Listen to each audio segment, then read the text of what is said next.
there's always those people. I'm thinking back to childhood where the parent does something really, kind of like community leaderish, whether it be like the pastor at the church, or maybe they're the police chief, or maybe they're the this or that. And I'm not speaking for everybody here, so everybody calm your britches down if that was you and you were a good kid. But I'd say a lot of times, the children end up being like the exact opposite of what that leader is trying to exemplify to the community. And it looks like... That is a true statement. I knew a pastor's daughter, and it was just like a country song. I'm not kidding. She was a hellion. Yeah. Oh, my God. And the thing is that a lot of what she did, it was secret. She went and she was smoking pot. She was having sex. She was stealing things from the local convenience store. She was speeding. She even stole a car. She did all kinds of stuff. She never got caught, but it would have been an absolute outrage in the community had she been caught. Is that is it a sign or a reflection as to the more one is restrained, or even just the idea of restraints being on somebody, that they're going to act out so much more in the other way? Whereas if you took a more generalized approach of like, look, those aren't good things, you don't want to do them, they're going to ruin your life.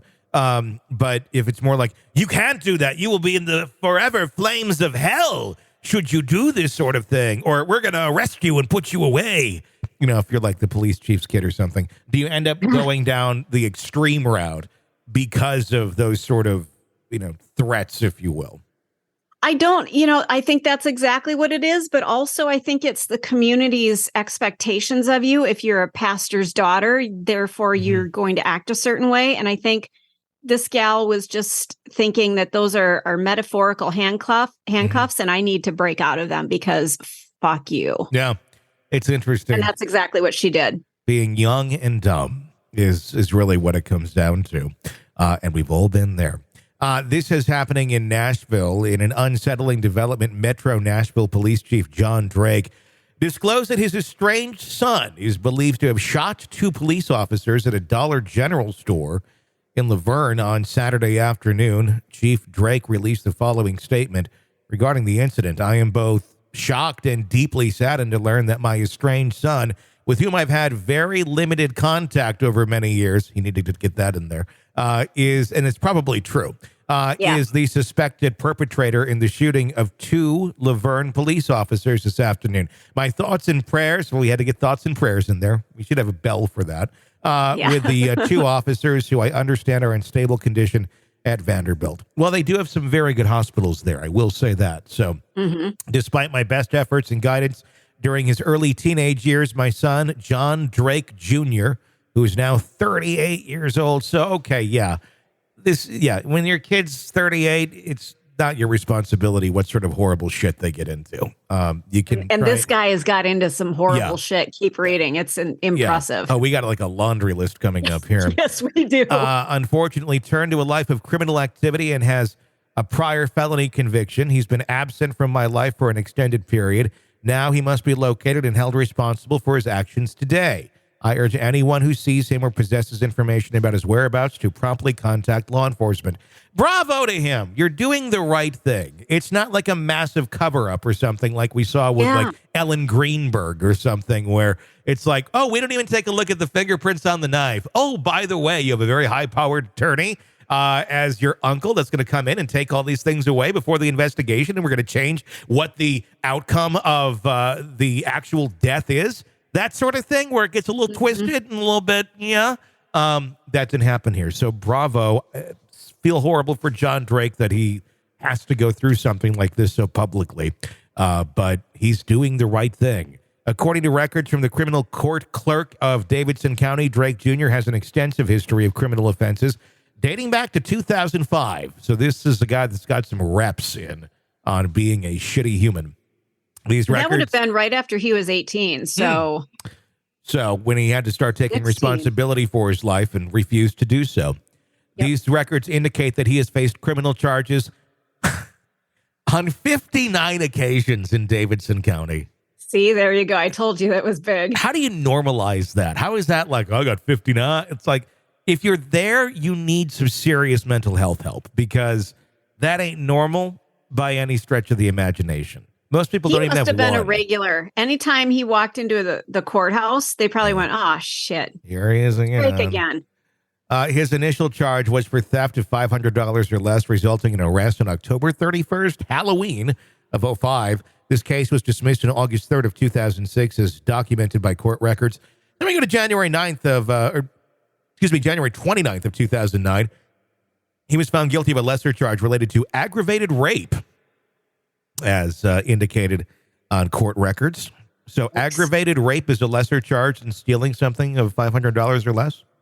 That's, wow. You're not putting a whole lot of value on safety, are you? No, that's interesting that would be a lesser charge. Subsequently, CCC records show that he's been found guilty of 3 separate sex offense violations on October 19th of 2015, May 9th, 2019, and May 22nd of 2020. Again, why don't we have something in our system where it's like, look, if you are being busted on multiple sex offenses over and over, it's time to castrate you. It's time to do something. Yeah, I mean, or we can go even further. I'm fine with just removing them from the planet, too.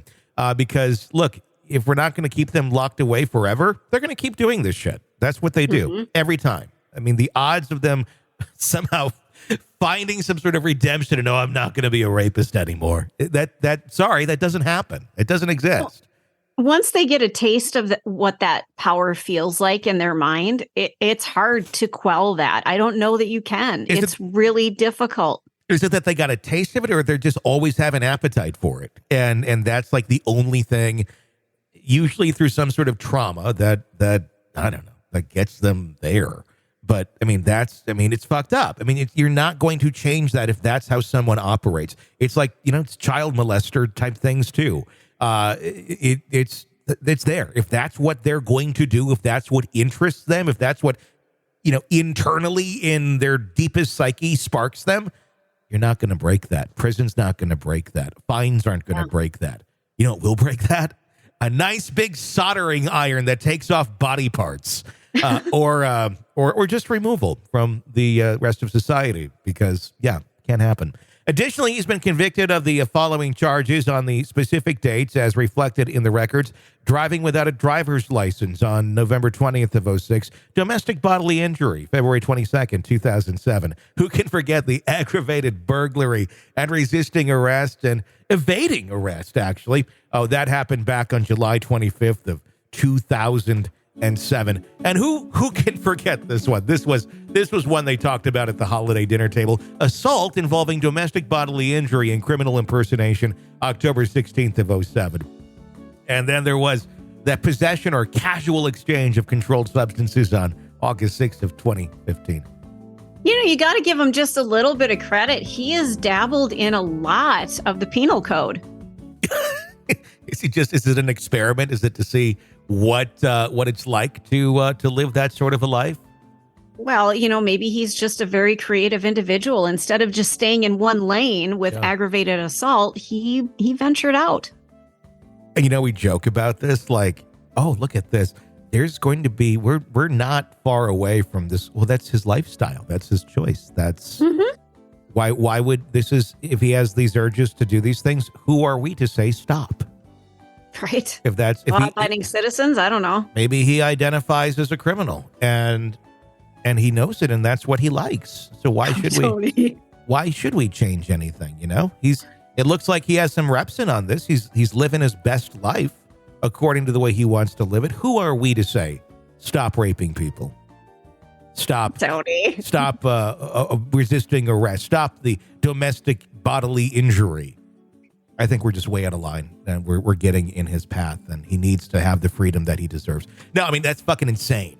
But I don't know. I feel like our planet, our society, We're pretty much there. Sick of the ads? We are too. Start listening with no commercials now and get access to all of our episodes in advance of everyone else. Become a True Crime Today Premium Plus subscriber on Apple Podcasts. Search True Crime Today Premium Plus on Apple Podcasts or go to our podcast page and sign up now. True Crime Today Premium Plus. Sign up now.